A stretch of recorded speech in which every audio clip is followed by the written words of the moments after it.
Hello मित्रों, माँ भगवती को प्रणाम करते हैं और शुरू करते हैं वास्तुशास्त्र के बारे में कुछ जानकारी। सबसे पहले मैं आपको वास्तुशास्त्र की शुरुआती जानकारी देता हूँ। क्या है वास्तुशास्त्र, कैसे काम करता है? वास्तुशास्त्र भवन के निर्माण की ऐसी विधि है जिसके माध्यम से आप किसी भी भवन को यूनिवर्सल यानी ब्रह्मांड की ऊर्जा के साथ संतुलन में ला सकते हैं। किसी भी भवन में 16 दिशाओं और 5 तत्वों को संतुलन में लाने की विधि को वास्तु शास्त्र कहते हैं। और ऐसा करने से जो भवन आपको मन चाहे फल प्रदान करने लगता है और आप बिना रुकावट के तरक्की की ओर आगे बढ़ने लगते हैं। वास्तुशास्त्र पिछले 12,000 साल से हमारे जीवन में एक अहम भूमिका निभा रहा है। पुराने समय में वास्तुशास्त्र की विद्या केवल राजा महाराजाओं और बड़े बड़े लोगों तक ही सीमित हुआ करती थी और किसी भी वास्तुशास्त्री को प्रजा के किसी भी प्राणी की वास्तु करना वर्जित था, मना किया हुआ था।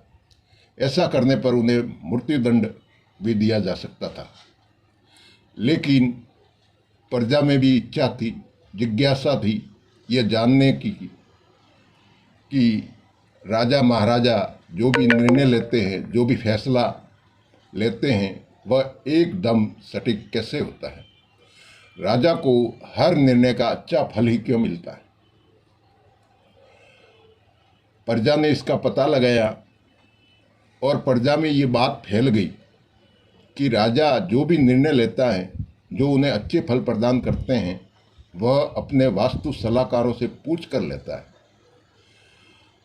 प्रजा ने वास्तुशास्त्रियों को पकड़ लिया और वास्तु के बारे में जानना चाहा।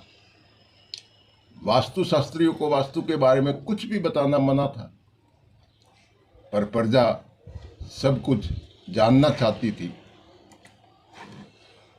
वास्तुशास्त्री भी परेशानी में पड़ गए और उन्हें समझ नहीं आ रहा था कि इस परेशानी को हल कैसे किया जाए। वास्तुशास्त्री अपनी परेशानी लेकर राजा के पास गए। राजा को पता था अगर प्रजा में वास्तु किया गया तो प्रजा शक्तिशाली होने लगेगी और राजा के व्यापार और रौब में अनुकूल प्रभाव पड़ेगा। राजा ने अपने सभी सलाहकारों से मिलकर एक निर्णय लिया। इस निर्णय में राजा ने वास्तु सलाहकारों को एक ऐसा वास्तु प्लान तैयार करने को कहा जिसके हिसाब से कोई भी भवन तैयार किया जाए तो उसमें रहने वाला व्यक्ति अपने जीवन से संतुष्ट हो जाए, उसके पास जितना है उतने में ही खुश हो जाए, ज़्यादा की इच्छा ना करे। ऐसा करने से राजा राजा रहेगा और तरक्की करता रहेगा और प्रजा के पास जो है, जितना है, उसमें खुश होगी और ज़्यादा तरक्की के बारे में सोचना बंद कर देगी। फिर पुराने समय की वास्तु, जिसे ट्रेडिशनल वास्तु भी कहा जाता है, उसमें ऐसे ही प्लान हैं, आपने देखा होगा, जिसमें दक्षिण पश्चिम में घर के मुखिया को सोने के लिए कहा गया है, उत्तर पूर्व में घर का मुख्य द्वार बनाने के लिए कहा गया है, दक्षिण पूर्व में रसोई घर बनाने के लिए और उत्तर पूर्व में मंदिर एवं ब्रह्म स्थान को खुला रखने के लिए कहा गया है। लगभग ऐसी ही सलाह दी जाती है। मैं आपको वास्तु के बारे में सभी रहस्य दूंगा जो राजा के लिए प्रयोग किए जाते थे। पुराने समय का वास्तुशास्त्र 8 दिशाओं पर काम करता था, पर हम आज 16 दिशाओं पर काम करेंगे और जानेंगे राजवास्तु के लिए आपको कैसे काम करना है और किसी भी भवन की ऊर्जा शक्ति को कैसे ब्रह्मांड की ऊर्जा शक्ति के साथ संतुलन में लाना है। किसी भी भवन में वास्तुशास्त्र का प्रयोग दो जरूरतों के लिए किया जाता है। पहला समस्या के लिए और दूसरा ज़्यादा तरक्की के लिए। इन दो जरूरतों के बिना आप किसी भी भवन का वास्तु नहीं कर सकते। बिना समस्या या बिना लक्ष्य के वास्तु करना कुछ ऐसा है जैसे मरीज डॉक्टर के पास जाए और बोले, डॉक्टर साहब मैं आ गया हूँ, आप अपने आप देख लीजिए मुझे क्या बीमारी है और अपने हिसाब से दवा दे दीजिए। ऐसा होता नहीं है।